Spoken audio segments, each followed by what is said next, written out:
Hello guys, welcome to my channel. So మేమైతే ఈరోజు IKEA వెళ్ళాము. ఐకియా అయితే ఫుల్ రష్గా ఉంది గాయ్స్. సండే కాబట్టి ఫుల్ రష్గానే ఉంటుంది అనుకోవచ్చు. నార్మల్ డేస్లో కూడా రష్గా ఉంటుంది.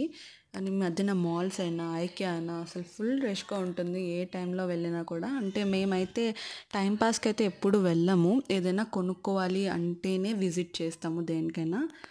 మేము టైం పాస్‌కి వెళ్దాం అనుకున్నా మా వాళ్ళకి టైం ఉండదు తీసుకెళ్ళే టైము. సో, అందుకనే మేము ఎక్కువ ఇంట్లోనే స్టే చేస్తాము.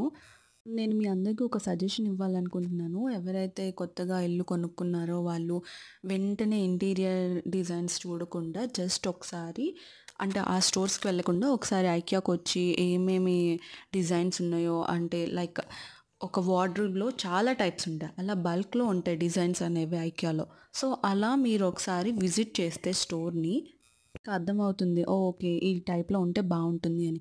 సో, మనం ఇలా ఐకియాకి విజిట్ అవ్వకుండా డైరెక్ట్‌గా ఎళ్ళిపోయామంటే గనక ఇంటీరియర్ డిజైన్ వాళ్ళ దగ్గరికి, వాళ్ళ దగ్గర ఉన్న ఐటెమ్స్ చెప్తారు మనకి. అవి చూపిచ్చి అవి బావుంటాయి అని చెప్తారు.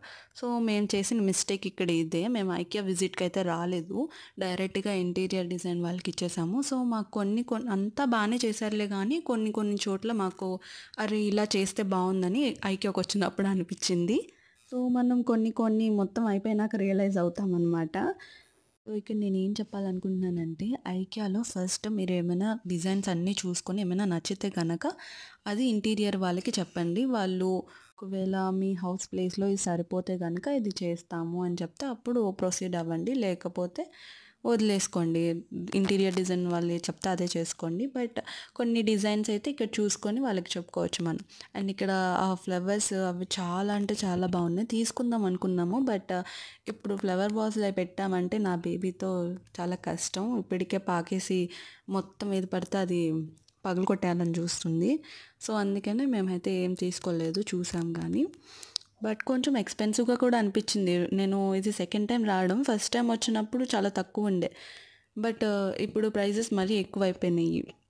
సో, మీరిక్కడ అనుకోవచ్చు, ఇవన్నీ మాకు తెలీవా? మేమెళ్ళలేదా ఐకియాకి అది ఇది అనుకోని.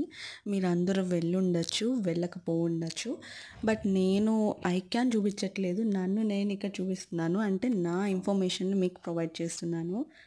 యాక్చువల్లీ నేను చాలా ఇంట్రోవర్ట్. బట్ నేను యూట్యూబ్ స్టార్ట్ చేశానంటే అస్సలు నమ్మలేకపోతున్నాను. ఎందుకంటే గైస్ నేను ఇండిపెండెంట్‌గా ఉండటానికే ఇష్టపడతాను. బేబీ వచ్చినాక ఇమ్మీడియేట్‌గా జాబ్స్‌లో జాయిన్ అవ్వాలంటే కష్టం కదా! సో, అందుకనే నేను ఎలా అయినా ఎర్న్ చేసుకోవాలి అని చెప్పి యూట్యూబ్ అయితే స్టార్ట్ చేశాను. సో, నేను యూట్యూబ్ స్టార్ట్ చేయకముందు ఎంత ఈజీనో జస్ట్ ఒక వీడియో పెట్టేసి దానికి డబ్బులు సంపాదించేస్తున్నారు వీళ్ళు అనుకున్నా. నిజంగా గైస్ నేను చాలా రాంగ్ అని నాకు అర్థమైంది. ఎందుకంటే యూట్యూబ్ కూడా అంత ఈజీ కాదు. చాలా అంటే చాలా కష్టపడితే ఇప్పుడు వాళ్ళు ఆ స్టేజ్‌కొచ్చి అలా సంపాదిస్తున్నారు. నాకొక్క సబ్స్క్రైబర్ రావడానికి ఎంత టైం పడుతుందో అందులోను నేను చాలా హార్డ్ వర్క్ చేస్తున్నాను గైస్. జస్ట్ నాకు నేనే వీడియోలు కొన్ని తీసుకోవడం, ఎడిట్లు చేసుకోవడం అండ్ న్యూ మామ్స్‌కి చాలా కష్టం. అంటే ఇలా వీడియోస్ అప్లోడ్ చేసే వాళ్ళకి. ఎందుకంటే బేబీస్‌తో అస్సలు అవ్వదు. నేను నైట్ ఎడిట్ చేసుకుంటా 1:00 అలాగా వీడియో అప్పుడు పోస్ట్ చేస్తాను. ఈలోపు వాయిస్ ఓవర్ ఇచ్చుకోవడం. వాయిస్ ఓవర్ 1 అవర్‌లో కాదు కదా! 3 అవర్స్‌లో కూడా కాదు గాయ్స్. బికాజ్ మనకి ఏం మాట్లాడాలో అక్కడ కంటెంట్ తెలీదు. బట్ స్టార్టింగ్‌లో కాబట్టి కొంచెం ట్రబుల్స్ అయితే ఉంటాయి. సో, మనం అలాగే ముందుకెళ్ళిపోతూ ఉండాలని చెప్పి నేనైతే అలాగే చేస్తున్నాను. సో, స్లోగా నేను కూడా ఇంప్రూవ్ చేసుకుంటాను. అండ్ మంచి బెస్ట్ కంటెంట్ ఇవ్వడానికి చూస్తాను. అండ్ దానికి కొంచెం టైం అయితే పట్టిద్ది. బికాజ్ చిన్న బేబీతో అస్సలు అవ్వదు. చెప్తున్నాను కదా! అస్సలంటే అస్సలు అవ్వదు.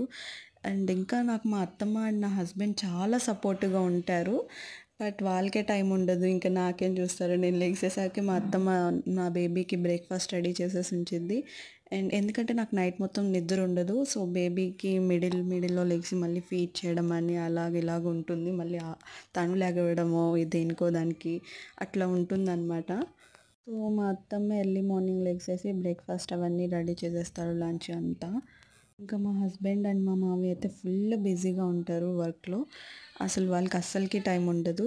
ఇంకా వీడియోస్ అప్పుడప్పుడు మా అత్తమ్మే హెల్ప్ చేస్తుంది నాకు తీయడానికి అట్లాగా.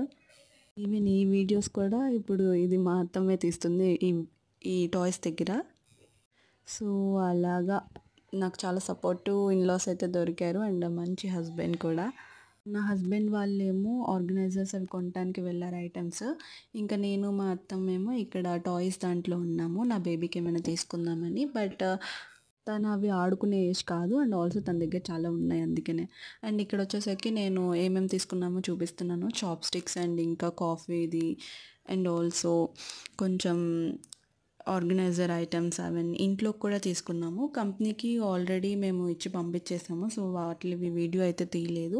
ఓన్లీ మేము ఇంట్లో ఏమేమి ఉంచుకున్నామో చూపిస్తున్నాను. ఇక్కడైతే నా బేబీ చైర్ అనమాట. అంటే స్టూల్. సో, దానికి ఒక చిన్న స్టూల్ తీసుకున్నాం. అండ్ ఇంకోటి ఇక్కడ మళ్ళీ ఆర్గనైజర్‌ది అంటే వాచెస్ కానీ, లేకపోతే బ్యాంగిల్స్ కానీ, లేదా నా బేబీకి సంబంధించిన క్లిప్స్ అవి ఇవి పెట్టుకుందామని చెప్పి ఇవి ఎప్పటినుంచో తీసుకుందాం అనుకున్నాం. బట్ ఇప్పుడు కుదిరింది. అండ్ ఇంకోటి అన్నీ అవే ఉన్నాయి గైస్. సో, మేము ఎక్కువ ఏం తీసుకోలేదు. అండ్ ఇవి తీసుకోవడానికి మేము అసలు టైమ్ పాస్ కూడా ఎక్కడ చేయలేదు. ఇవి తీసుకునే లోపే మాకు టైం మొత్తం ఫాస్ట్‌గా అయిపోయింది. అండ్ ఇదిగోండి చూడండి అన్నీ ఇవే తీసుకున్నాము. సో, ఫైనల్లీ మా ఐకియా షాపింగ్ అయితే అయిపోయింది. So, thank you for watching guys. Please subscribe to my channel.